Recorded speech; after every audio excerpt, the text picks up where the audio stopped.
గౌరవ ముఖ్యమంత్రి గారు కూడా లేఖ రాశారు అధ్యక్ష. దాంట్లో చాలా స్పష్టంగా చిత్తూరు నియోజకవర్గంలో ఒక యూనివర్సిటీ ఏర్పాటు చేయాలని ఆయన కోరటం కూడా జరిగింది అధ్యక్ష. వాస్తవంగా జిల్లా విభజన తర్వాత ఇప్పుడున్న చిత్తూరు జిల్లాలో ఒక ప్రభుత్వం పరంగా ఒక ద్రవిడియన్ యూనివర్సిటీ ఉంది, ప్రైవేట్ యూనివర్సిటీలో ఒక అపోలో యూనివర్సిటీ మాత్రమే ఉంది అధ్యక్ష. గౌరవ ముఖ్యమంత్రి గారు మాకు ఇచ్చిన ఆదేశాల్లో చాలా స్పష్టంగా ప్రతి జిల్లాలో కనీసం ఒక ప్రైవేట్ కానీ ప్రభుత్వ యూనివర్సిటీ ఉండాలి, ఆ దిశగా మీరు పనిచేయాలని ఆయన చెప్పారు అధ్యక్ష.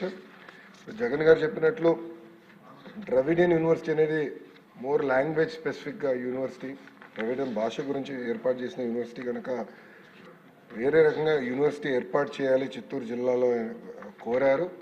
అది తప్పనిసరిగా ఆయన పైన కూడా బాధ్యత ఉంది, నా పైన కూడా బాధ్యత ఉంది. ఇద్దరు కలిసికట్టుగా ఒక యూనివర్సిటీ ఏర్పాటు చేయించే దిశగా పనిచేస్తామని గౌరవ సభ్యులు కూడా నేను తెలియజేస్తున్నాను అధ్యక్ష.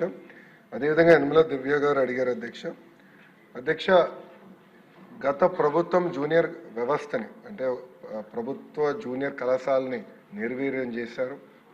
హై స్కూల్ ప్లస్ అన్న విధానం తీసుకొచ్చి అక్కడ సబ్జెక్ట్ టీచర్స్ లేకుండా చేశారు అధ్యక్ష. దానివల్ల పిల్లలకి అన్యాయం చేసిన వారు అయ్యాం.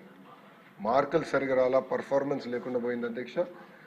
కూటమి అంటే ప్రజా ప్రభుత్వం వచ్చిన తర్వాత అది మొత్తం ప్రక్షాళన చేశాం, కరికులం ఇంప్రూవ్ చేశాం, జూనియర్ కళాశాలని బలోపేతం చేశాం అధ్యక్ష. ఈరోజు నేను గర్వంగా చెప్తున్నాను అధ్యక్ష, సుమారుగా 40% ఇంప్రూవ్మెంట్ తీసుకొచ్చావు అధ్యక్ష అడ్మిషన్స్లో ప్రభుత్వ జూనియర్ కళాశాల.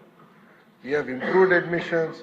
అక్కడ మేము మధ్యాహ్న భోజనం ఏర్పాటు చేసాం, ఉచితంగా పుస్తకాలు ఇస్తున్నాం, కంపిటేటివ్ ఎగ్జామ్స్కి కావాల్సిన మెటీరియల్ కూడా ఈరోజు ప్రభుత్వ జూనియర్ కళాశాలలో మేము అందిస్తున్నాం అధ్యక్ష.